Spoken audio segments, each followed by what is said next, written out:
You're nothing but a leech trying to steal what's mine. Those words still echo in my mind, shouted by my own son Dorian through the Texas thunderstorm that night 8 months ago. The rain was so heavy I could barely see his face, but the hatred in his voice was crystal clear. After 11 years of silence.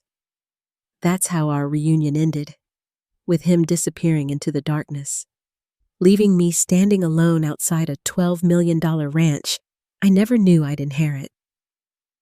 But to understand how we got there, how a retired chemistry teacher from Portland ended up facing off with her estranged son over a fortune she never asked for. I need to take you back to the moment everything changed. It was a Tuesday evening, and I was doing what I'd done every Tuesday for the past 2 years since retirement, making instant ramen for dinner while grading practice tests for the kids I tutored online. At 64, my life had shrunk to fit inside a studio apartment, and honestly, I was okay with that. When you've lost as much as I had, you learn to find peace in small spaces. The call came at 7:43 p.m. I remember the exact time because I was watching the microwave countdown, waiting for my water to boil. The number was from Texas, which should have been my first clue that my carefully controlled world was about to shatter. Mrs. Harrington. The voice was professional, the kind that delivers either very good or very bad news. This is James Whitmore from Whitmore & Associates. I'm calling about your half-brother, Magnus Blackstone. Magnus. I hadn't heard that name spoken aloud in maybe 5 years. He was 18 years older than me, more like a distant uncle than a brother. We'd met exactly 4 times in my entire life, the last being at our mother's funeral 15 years ago. The lawyer's next words made me drop the ceramic bowl I was holding. It shattered on the linoleum, sending pieces skittering under the refrigerator. I'm sorry to inform you that Magnus passed away 3 days ago. You're named as the sole beneficiary of his entire estate. The words didn't compute. Magnus had built an empire in Texas, something to do with cattle and land development. We'd exchanged maybe 10 emails over the decades. Birthday wishes, mostly. Why would he leave anything to me? There must be some mistake, I said, sinking onto my threadbare couch. Magnus had business partners, friends, surely someone closer than a half-sister he barely knew. Whitmore cleared his throat in that way lawyers do when they're about to say something significant. Mr. Blackstone was very specific in his instructions. He left detailed provisions, and there's a letter explaining his decision. Can you come to Texas for the reading of the will? If you're watching from anywhere in the world right now, drop a comment and let me know where. Because what happened next might sound like a fairy tale. But I promise you, it came with strings attached that nearly destroyed everything. 3 days later, I stood at the gates of the Blackstone Ranch. My ancient Honda Civic, looking absolutely ridiculous, parked next to the massive stone pillars. The property stretched for 8,000 acres, according to Whitmore, who met me at the entrance in a black Mercedes. As we drove through the property, past herds of Black Angus cattle and pristine white fencing that seemed to go on forever, I kept thinking this had to be some elaborate mistake. The main house took my breath away. A colonial-style mansion with 12 bedrooms, wraparound porches, and windows that reflected the endless Texas sky. The staff, all 45 of them, had assembled on the front lawn. They stood in a line like something out of a period drama, and I suddenly felt like an imposter in my decade-old dress from Target. Esperanza Cortez, the ranch manager, stepped forward first. She was a woman in her 50s with silver streaking through her black hair and eyes that seemed to see straight through you. "Welcome to Blackstone Ranch, Mrs. Harrington," she said, though something in her tone suggested she was reserving judgment. The will reading took place in Magnus's study. A room lined floor to ceiling with leather-bound books and dominated by a massive oak desk. Whitmore spread out documents that looked more like historical treaties than legal papers. The estate consists of the ranch itself, valued at $8 million, livestock and equipment worth $2 million, and liquid assets of approximately $2 million more, he said, adjusting his reading glasses. There are also several subsidiary businesses, including a meat processing plant and distribution contracts with major retailers. My hands were shaking. This wasn't just an inheritance. It was an empire. Why? I asked, the question escaping before I could stop it. Why would Magnus leave all this to me? Whitmore handed me a sealed envelope. He asked that you read this privately, but he did include specific instructions I need to share. You have 6 months to prove yourself capable of running the operation. During that time, certain protections are in place to prevent, and I quote, the vultures from circling. I didn't understand what that meant then, but Magnus had always been 3 steps ahead of everyone else. That night, alone in the master bedroom that was bigger than my entire Portland apartment, I opened his letter. His handwriting was bold and decisive, just like I remembered him. Dear Celeste, it began. If you're reading this, then my lawyers have found you and hopefully convinced you to accept what I'm offering. You're probably wondering why I chose you over all the business associates and distant relatives who've been circling me like sharks these past few years. The answer is simple. You're the only one who never asked me for anything. The letter went on to explain that he'd been quietly keeping tabs on me for decades. He knew about my divorce from Terrence 11 years ago. Knew how I'd lost custody of Dorian because I couldn't afford the lawyers to fight Terrence's lies. He knew about the teaching awards I'd won, the students I'd helped get into college despite coming from nothing, the way I'd rebuilt my life piece by piece after losing everything.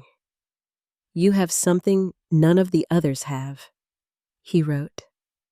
Integrity. And you're going to need it for what's coming. The funeral was held 4 days after I arrived in Texas. The church was packed with over 300 people, most of whom looked at me like I was some kind of gold-digging opportunist who'd somehow manipulated a dying man. I sat in the family section alone, feeling the weight of their stares and whispers. The service was beautiful, talking about Magnus's contributions to the community, his business acumen, his charitable work that I knew nothing about. I was learning about my brother through eulogies from strangers, after the service, during the reception at the ranch. Esperanza pulled me aside. You should know, she said quietly, watching the crowd of mourners who seemed more interested in appraising the property than grieving. Magnus received a lot of visitors in his final months, people suddenly very concerned about his health and welfare. She paused, her dark eyes serious. Be careful who you trust, Mrs. Harrington. I was about to ask what she meant when I saw him. Even after 11 years, even with his back to me, I knew my son instantly. Dorian stood near the buffet table, wearing an Armani suit that probably cost more than I made in a month, a Rolex glinting on his wrist as he reached for a glass of whiskey. He was 32 now, his dark hair styled perfectly, his posture radiating the same confidence his father had always worn like armor. My heart stopped, then started racing so fast I thought everyone must be able to hear it. 11 years of birthdays with returned cards, of phone calls that went straight to voicemail, of Christmases spent alone wondering if he ever thought of me. And now here he was, at Magnus's funeral, though as far as I knew, he'd only met Magnus once when he was 5 years old. He turned, and our eyes met across the room. The smile that spread across his face was warm, practiced, and absolutely calculated. Mom. He crossed the room in quick strides, and before I could process what was happening, he was embracing me. He smelled expensive, like cologne I couldn't name and success I couldn't relate to. I came as soon as I heard about Uncle Magnus. Uncle Magnus. The familiarity in those two words set off alarm bells in my head, but I was too overwhelmed by his presence, by the fact that my son was actually speaking to me, to pay attention to the warning signs. "Dorian," I managed, pulling back to look at him. "How did you know?" "It's all over the business news," he said, his arms still around my shoulders like we were close, like the last 11 years hadn't happened. "Magnus Blackstone was a legend in the cattle industry. When I saw your name mentioned as next of kin, I knew I had to come." He paused, his expression shifting to something that might have been concern if I didn't know better. "This must be overwhelming for you." That night, we had dinner in the formal dining room, just the two of us at a table meant for 20. The staff served course after course of food I barely touched, too nervous and confused to eat. Dorian, meanwhile, seemed completely at ease, commenting on the vintage of the wine, the quality of the beef, the craftsmanship of the furniture. "This place is incredible," he said, gesturing with his fork. "But Mom, honestly, can you handle something like this? You've never managed anything larger than a classroom?" The condescension in his voice was subtle but unmistakable. It was Terrence all over again. That particular way of making me feel small while pretending to be concerned. "I'm learning," I said carefully. "Esperanza and the team are helping me understand the operations." Dorian leaned forward, his expression earnest. "You need more than help, Mom. You need professional management, someone who understands business, who can maximize the value of these assets." He paused, letting that sink in. "I could help you. I've been running investment strategies for high net worth individuals in Miami. This is what I do." Miami. He'd been living in Miami while I was in Portland, scraping by on a teacher's pension and tutoring money. He'd been building a life of luxury 3,000 miles away while I spent 11 years wondering what I'd done wrong as a mother to make him choose his father's lies over my love. "That's kind of you to offer," I said, remembering Magnus's warning about vultures. "But I want to try to understand it myself first." Something flickered in his eyes. Frustration, maybe, but he covered it quickly with another practiced smile. "Of course. Take your time. I'm here for you." But even as he said it, I noticed how his gaze kept drifting to the paintings on the walls, the silver on the sideboard, calculating values like an auctioneer preparing for a sale. That night, I couldn't sleep.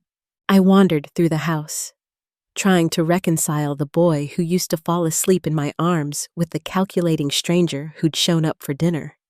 In Magnus's study, I found myself drawn to his desk, to the locked drawers that Whitmore had given me keys for. Inside the bottom drawer was a file labeled Family Research with several subfolders. One was marked with my name, containing photos and newspaper clippings about my teaching career that Magnus had somehow collected. And there, behind it, was another folder marked Dorian Harrington Investigation. My hands trembled as I opened it. The first page was a summary from a private investigator dated 6 months ago. My son, it seemed, had been busy during our 11 years of separation. 3 failed businesses, each one leaving investors with massive losses while Dorian somehow walked away with profits. A marriage to Miranda Wellington, a 72-year-old widow with a fortune in pharmaceutical stocks. The marriage had lasted 8 months before she'd divorced him, but not before he'd convinced her to transfer several properties to his name. But the worst part was the recent investigation. Dorian owed $2.3 million to what the investigator described as questionable investors in Miami, the kind of people who didn't accept bankruptcy as an excuse for non-payment. The report included photos of Dorian meeting with men whose faces looked like they belonged on wanted posters. transcripts of conversations about leveraging family assets that he didn't yet have.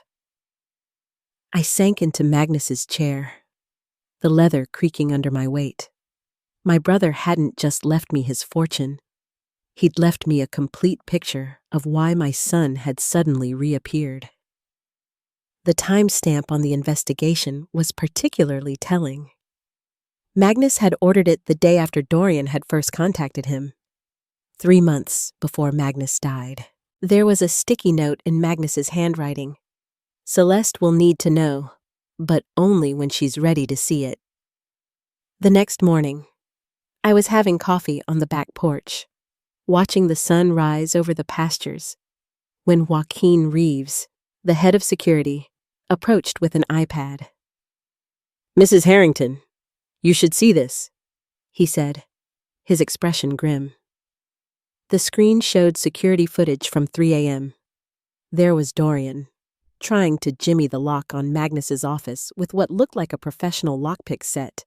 When that failed, he'd tried to access the computer in the study, plugging in a USB device before the password screen defeated him. "There's more," Joaquin said, swiping to another video. This one showed Dorian in the smaller office where the ranch's financial records were kept, taking photos of documents with his phone. "We also found this," he added, producing a small electronic device. It was hidden behind the ventilation grate in the main conference room. Professional-grade listening device. If you're still watching, hit that like button because this story is about to take a turn that even I didn't see coming. And trust me, you'll want to see how a retired teacher decides to handle a son who sees her as nothing more than an obstacle to overcome. I spent the rest of that morning with Esperanza, learning about the ranch operations with a new sense of urgency. She showed me the breeding programs, the rotation schedules for the pastures, the contracts with suppliers and buyers. "Magnus built this over 40 years, she said as we stood watching the hands move cattle between fields. He started with nothing but determination and a gift for seeing what others missed." "What did he see in me?" I asked, the question that had been haunting me since I'd arrived. Esperanza studied me for a long moment. "The same thing I'm starting to see," she said. "Someone who won't be bullied or bought. Your son has been asking the staff questions, by the way, wanting to know about the accounts, the liquid assets. Who has signing authority? He's been particularly interested in whether you've signed any power of attorney documents yet." That afternoon, I made a decision. Instead of confronting Dorian directly about what I'd discovered, I would give him exactly what he seemed to want, an opportunity to reveal his true intentions. I called Whitmore and arranged for a meeting about the estate's future, specifically mentioning that I was considering establishing a charitable foundation with a significant portion of the assets. "Bring all the paperwork," I said loud enough for anyone listening through hidden devices to hear. "I want to understand all my options."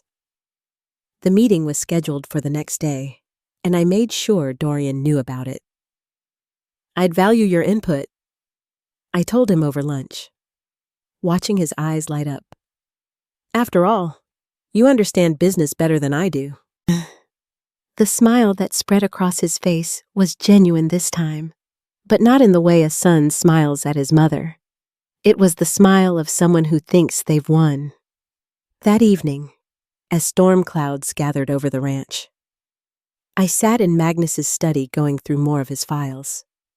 I found the documentation for the Blackstone Foundation, something Magnus and his late wife had established but never fully funded.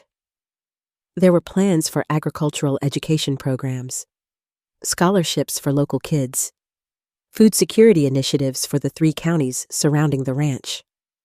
Dreams on paper, waiting for someone to make them real.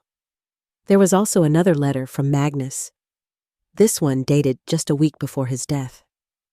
"Celeste, if you're reading this file, it means you're starting to understand the scope of what I'm leaving you.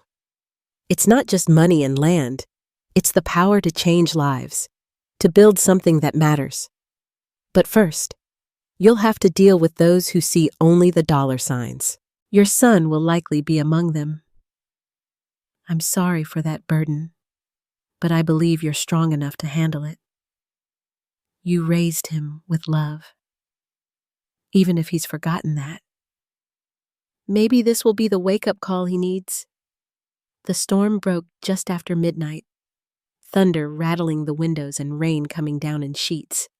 I was still in the study, preparing for tomorrow's meeting, when I heard the noise, the sound of breaking glass from the direction of Magnus's private office, the one with the enhanced security locks that even I hadn't been able to access yet. I grabbed my phone to call Joaquin, but then stopped. This was between Dorian and me. I found him in Magnus's private office, soaked from the rain that was pouring through the window he'd smashed. He was frantically pulling papers from a hidden safe he'd somehow managed to open. His expensive suit ruined, his perfectly styled hair plastered to his head. When he saw me standing in the doorway, he froze like a child caught stealing cookies. Except this child was 32 years old and stealing much more than cookies. "It's not what it looks like," he said. The words automatic, reflexive. The same thing he used to say when he was a teenager, and I'd catch him in a lie. But then something shifted in his face. The mask finally slipping completely. "Actually, no. You know what? It's exactly what it looks like. Put the papers down, Dorian," I said, surprised by how steady my voice sounded. The thunder crashed overhead, and in the flash of lightning that followed, I saw his face contort with an anger I'd never seen before. "These should be mine!" He slammed the papers on the desk, and I could see they were property deeds, stock certificates, bonds. "I'm his blood relative too, his nephew. Why should you get everything when you barely knew him?" "You met Magnus once when you were 5, I reminded him. "I'm the one who's his sister." "Half-sister," he corrected, his voice dripping with venom. "And you've been playing the victim for so long, you probably actually believe you deserve this." Poor Celeste. The abandoned wife, the rejected mother, living in her pathetic apartment while everyone else moves on with their lives. Each word was calculated to hurt, and they did. But they also revealed something important. This wasn't my son anymore. Not the boy who used to bring me dandelions and call them roses. This was Terrence's creation, molded in his father's image, seeing the world as a series of transactions and opportunities. "I know about Miami," I said quietly. "I know about the $2.3 million you owe. I know about Miranda Wellington, about the 3 businesses you destroyed, about all of it." His face went pale, then flushed red. "You investigated me. Magnus did. He knew you'd come sniffing around the moment you heard about the inheritance. He protected me from you, even from beyond the grave." That's when he exploded. "Protected you? You're nothing but a leech trying to steal what's mine. You think you can handle this empire? You could barely handle teaching high school chemistry. You lost everything in the divorce because you were too weak to fight. And now you want to pretend you're some kind of business mogul." The rain was coming in horizontally now, soaking us both. But neither of us moved. "I lost the divorce because I couldn't afford lawyers," I said, my voice rising to match the storm. "Because your father hid assets and painted me as an unfit mother. Because the system favors those with money and connections. But you know what I didn't lose? My integrity. My ability to sleep at night without wondering who I'd hurt that day." "Integrity doesn't pay bills," Dorian shot back. "It doesn't get you out of the kind of trouble I'm in. Those men in Miami. They don't care about integrity. They care about money. And if I don't get it, they'll—" He stopped, realizing he'd said too much. "They'll what?" I asked, and for a moment, I saw fear in his eyes. Real fear, not the calculated emotions he usually displayed. "It doesn't matter," he said, but his voice had lost its edge. What matters is that I need this money, and you're standing in my way." "I'm not standing in your way," I said, taking a step forward. "I'm offering you something better. Help with your legal troubles, but with conditions. Therapy to deal with whatever your father turned you into. A chance to actually be part of something meaningful instead of just taking from others." He laughed, bitter and sharp. "Therapy? You think therapy is going to fix this, going to make those men in Miami disappear? You're even more naive than I thought." "Then leave," I said simply. "Walk out that door and we're done. But know this, the FBI has copies of everything Magnus gathered about your activities. One word from me, and they'll be very interested in talking to you." For a long moment, we stood there in the wreckage of Magnus's office, rain streaming through the broken window. Two people who should have been family, but had become strangers. Then Dorian did something I didn't expect. He crumpled, sliding down the wall until he was sitting on the wet floor, his head in his hands. "I can't go back to Miami empty-handed," he whispered. "You don't understand what these people are capable of." "Then don't go back empty-handed," I said, my voice softening despite everything. "Stay here. Work with me to build something legitimate. Your business knowledge, if redirected toward legal ventures, could actually help the ranch and the foundation." He looked up at me, and for just a second, I saw the boy he used to be. But then the mask slammed back down. "You want me to be your employee? Your grateful, reformed son who's learned the error of his ways? I want you to be safe," I said, "and I want you to have a chance to become someone you can be proud of." He stood up, water dripping from his ruined suit. "I don't need your pity or your second chances. I'll figure this out on my own." He pushed past me, stopping at the doorway. "Dad was right about you. You're soft. That's why you'll lose everything, just like you did before." Then he was gone, disappearing into the storm, leaving me standing in the destroyed office with rain soaking through my clothes and my heart breaking all over again. But this time, it was different. This time, I wasn't the one who had failed. I'd offered him a lifeline, and he'd chosen to cut it. Joaquin and Esperanza found me there 20 minutes later, still standing in the rain-soaked office. They didn't ask questions, just helped me back to the main house and made sure I was okay. Whitmore arrived the next morning to assess the damage and change all the security codes. "He's gone," Joaquin reported. "Left before dawn, according to the gate cameras." The next 3 months passed in a blur of learning and growth, without the distraction of Dorian's manipulations. I threw myself into understanding every aspect of the ranch. Esperanza became my mentor, teaching me about cattle breeding, land management, and the delicate balance of running an agricultural empire.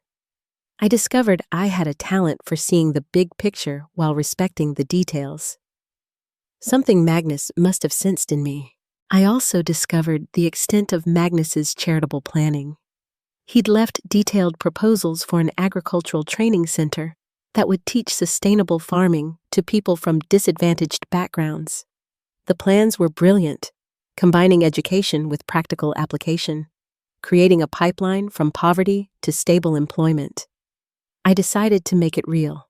The Blackstone Agricultural Training Center broke ground 4 months after Magnus's death.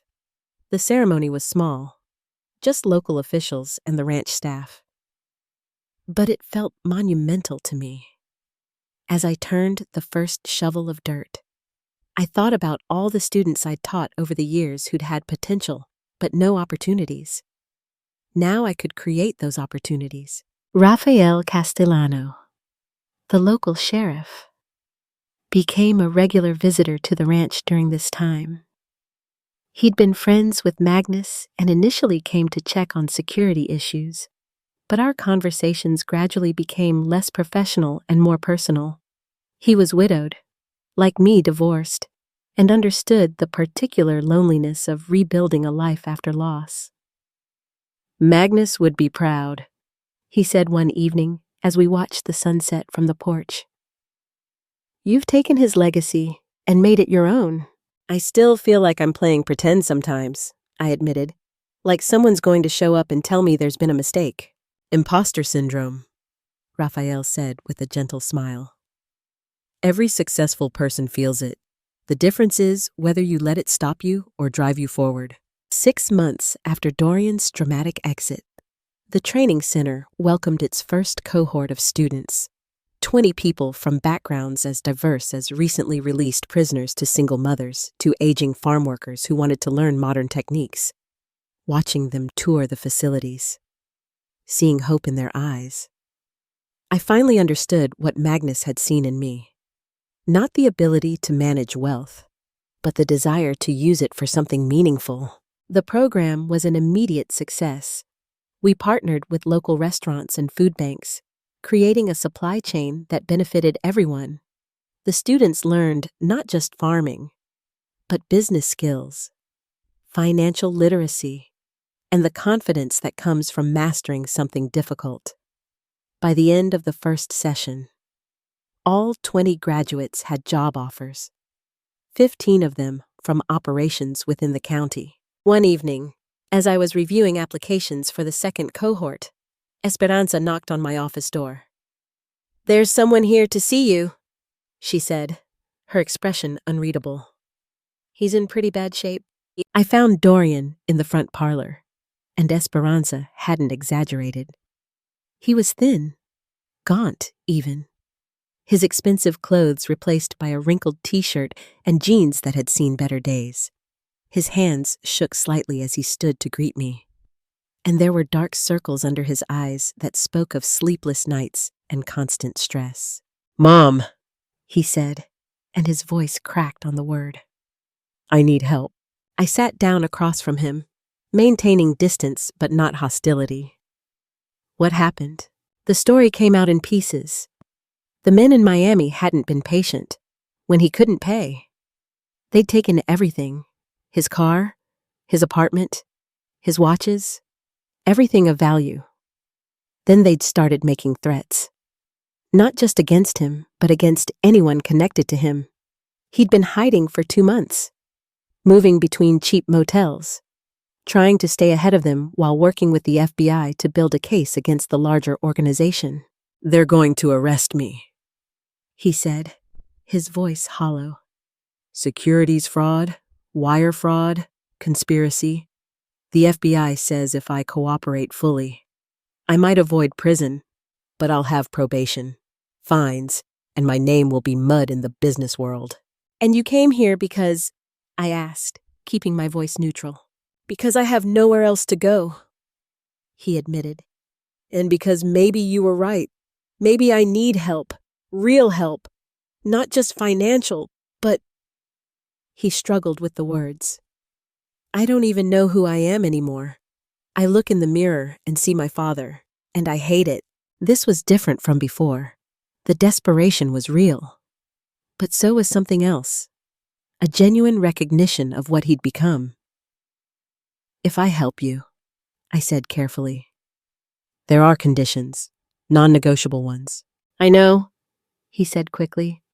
"Therapy, accountability, all of it. I'm ready." "It's more than that," I continued. "You'll work at the training center, teaching financial literacy to people who've been victims of predatory lending and fraud. You'll use your knowledge of how these schemes work to help people avoid them. You'll live in the guest house, have a curfew, and submit to regular drug and alcohol testing. Your internet access will be monitored, and you'll have no access to the ranch's financial accounts." He flinched at each condition, but nodded. "I understand." "And Dorian," I added, "this is the last chance. If you violate these terms, if you try to manipulate or scheme your way around them, we're done, permanently."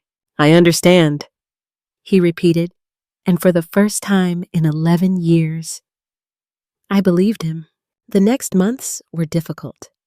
Dorian struggled with therapy, resistant at first to examining the beliefs and behaviors his father had instilled in him. But gradually, slowly, things began to shift. Working at the training center, Seeing people who'd been victims of schemes like the ones he'd run forced him to confront the human cost of his actions.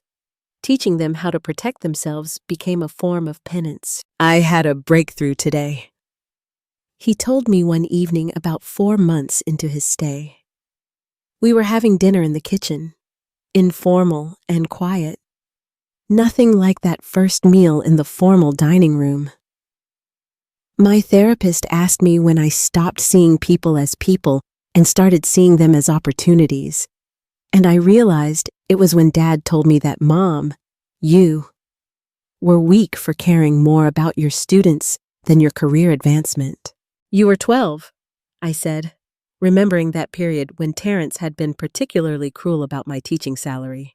Old enough to choose differently, Dorian said. But I wanted his approval so badly. I became exactly what he wanted, someone who could win at any cost. The investigation in Miami eventually led to 17 arrests, including the men who'd been threatening Dorian.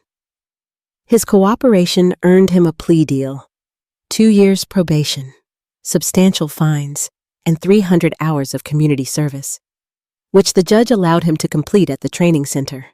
It wasn't a clean slate, but it was a chance to build something new on the ruins of his old life. A year after Magnus's death, Whitmore came to the ranch with a final letter. He instructed me to give this to you on the anniversary, he said, handing me the envelope. I read it sitting in Magnus's study, which I'd finally made my own, replacing some of his heavy furniture with pieces that felt more like me while keeping the elements that honored his memory. Dear Celeste, the letter began. If you're reading this, you've survived your first year as owner of Blackstone Ranch. I never doubted you would, by now. You've probably dealt with the vultures, discovered your own strength, and hopefully begun to build something even better than what I left you. The letter went on to release the final protections on the estate, giving me full control without restrictions. But the last paragraph was what made me cry. I watched you from afar for decades, little sister, seeing you face every challenge with grace and determination. You never became bitter, never became cruel, even when life gave you every reason to. That's why I chose you. Not because you needed the money, but because the money needed you. It needed someone who would see it as a tool for good rather than a weapon or a prize. Make me proud, though I suspect you already have. That evening, the ranch hosted its first harvest festival, celebrating the training center's success. 80 graduates had now passed through the program, with a job placement rate of 95%. The food bank partnership had distributed over 50,000 pounds of fresh produce to food-insecure families. Local schools were bringing students for educational tours, learning about sustainable agriculture and nutrition. Raphael stood beside me as we watched the celebration, his presence steady and comforting. We'd been taking things slow, building a friendship that was gradually becoming something more. You've created something special here, he said, his hand finding mine. We've created it, I corrected, gesturing to Esperanza organizing the food service, Joaquin managing security, and even Dorian, who was teaching a group of kids about compound interest using vegetables as props. Magnus gave me the tools, but it took all of us to build this. As the sun set over the ranch, painting the sky in shades of orange and pink that reminded me of that first morning here, I reflected on the journey. A year ago, I'd been a retired teacher living in a studio apartment, defined by my losses, my failures, my abandonment. Now I was the owner of a thriving ranch, the founder of a successful training program, and most surprisingly, a mother slowly rebuilding a relationship with her son. Dorian approached as the festivities wound down, carrying 2 cups of coffee. Mom, I wanted to thank you, he said, handing me one. Not just for the second chance, but for showing me what strength actually looks like. Dad always said power came from taking what you want. But watching you this year, real power comes from building something that lifts others. You're building too, I reminded him. Your financial literacy program has helped dozens of people avoid predatory loans. Baby steps, he said with a self-deprecating smile. I've got a lot to make up for. We all do, I said, thinking of the years I'd spent feeling sorry for myself instead of fighting harder for my son. The important thing is that we're moving forward. Later that night, after everyone had gone home and the ranch had settled into its nighttime quiet, I stood on the porch where Magnus must have stood countless times, looking out over the land he'd built into an empire. But it wasn't an empire anymore. Not in the traditional sense. It was a community resource, a place of learning and growth, a testament to what wealth could do when directed toward purpose rather than accumulation. The fireflies were out, their bioluminescent signals creating a light show across the pastures.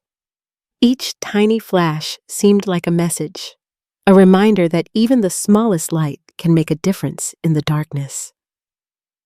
I thought about Magnus, about the gift he'd given me that went far beyond money or property.